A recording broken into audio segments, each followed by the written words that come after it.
Alors, capsule numéro 5, Éphésiens 1, versets 7 et 8. En lui, nous avons la rédemption par son sang, le pardon des péchés selon la richesse de sa grâce que Dieu a répandu abondamment sur nous en toute sagesse et intelligence spirituelle. Alors, si, comme on a vu dans la capsule précédente, parmi toutes les bénédictions avec lesquelles Dieu nous a bénis, ce qui est dit au verset 3, la première de ces bénédictions-là qu'on a vues dans la capsule précédente, c'est que Dieu nous a élus avant la fondation du monde, que nous soyons saints et sans défaut devant lui. Ça, c'est la première bénédiction. Mais maintenant, ce qu'il faut qu'on comprenne, c'est que ça ne pouvait pas se faire à n'importe quelle condition.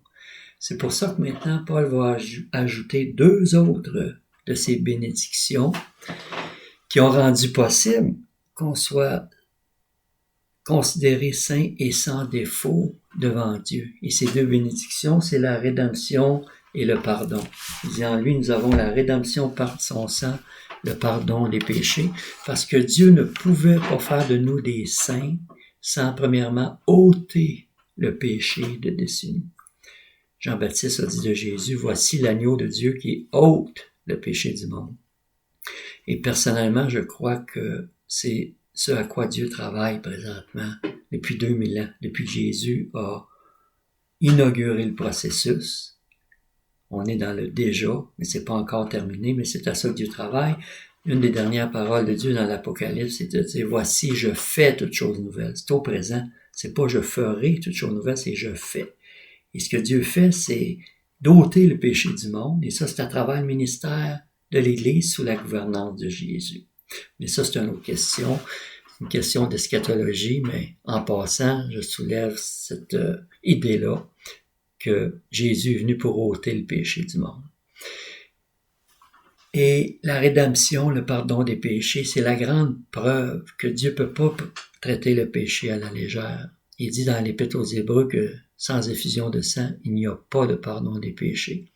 Mais en même temps, c'est aussi la grande preuve que quand il est dit selon la richesse de sa grâce, c'est pas juste une décoration littéraire pour meubler le texte, si Paul prend la peine de dire ça, mais ça représente la richesse de la gloire de Dieu, le prix que Christ a payé pour qu'on soit dans cette condition-là de restauration avec Dieu.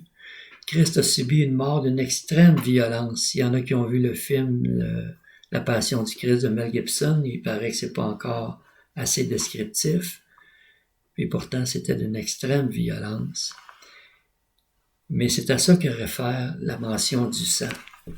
Lorsqu'il est dit, en lui, nous avons la rédemption par son sang, le pardon des péchés selon la richesse de sa grâce. C'est ça la richesse de la grâce de Dieu, que Dieu a été prêt à payer ce prix, le prix du sang de son Fils, pour permettre que ses anciens ennemis puissent devenir ses amis et entrer dans une relation d'amour éternel avec lui. D'ailleurs, pour quelle raison est-ce que Jésus est venu dans le monde? C'est quoi la première raison pourquoi Jésus est venu dans le monde? Est-ce que c'est seulement pour le pardon des péchés? Est-ce que c'est seulement pour réparer les dommages qui ont été faits par la chute? Ce que j'ai souligné dans une autre vidéo.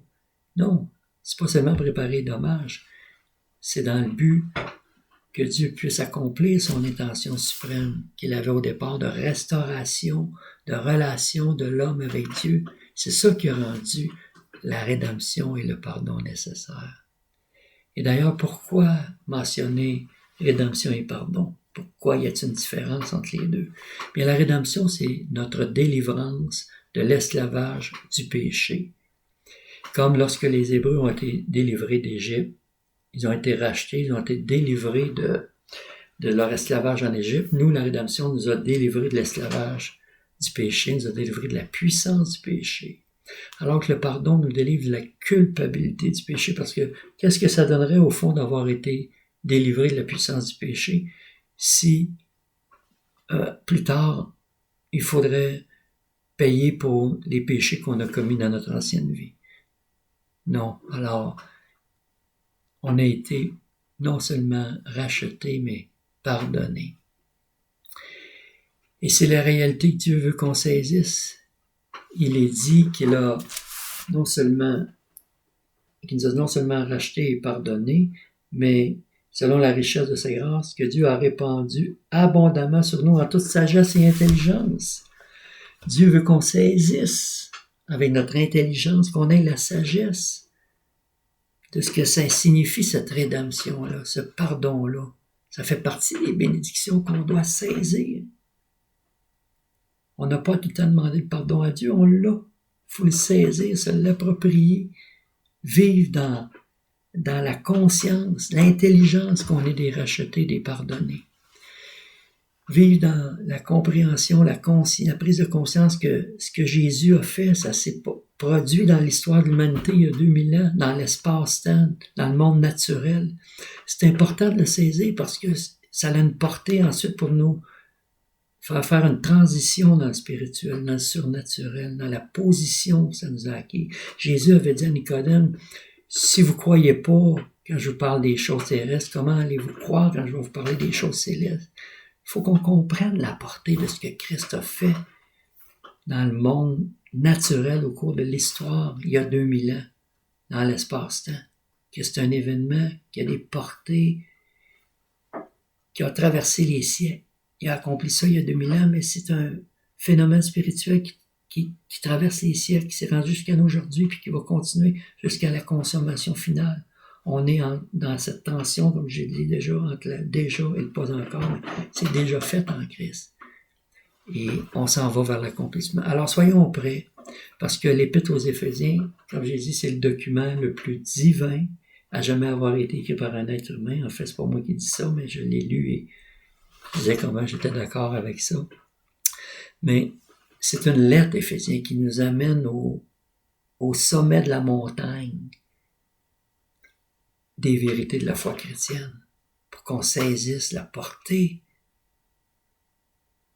de ce qui nous a été acquis et qu'on se l'approprie pour nous permettre non seulement de voir, mais aussi d'avoir ce que Dieu a pour nous, parce qu'avec Dieu, avant d'avoir, il faut le voir. Il faut qu'on ait la révélation. Paul lui-même disait, c'est par révélation que j'ai eu connaissance du mystère de Christ. Il va le dire au chapitre 3, c'est par révélation. Il faut la révélation. C'est pour ça que d'ailleurs au verset 18, chapitre 1, il va prier que Dieu nous donne un esprit de sagesse et de révélation dans sa connaissance, qu'il illumine les yeux de notre cœur pour qu'on sache les choses importantes qu'on doit savoir. C'était la capsule numéro 5. On se revoit pour le numéro 6. Au revoir.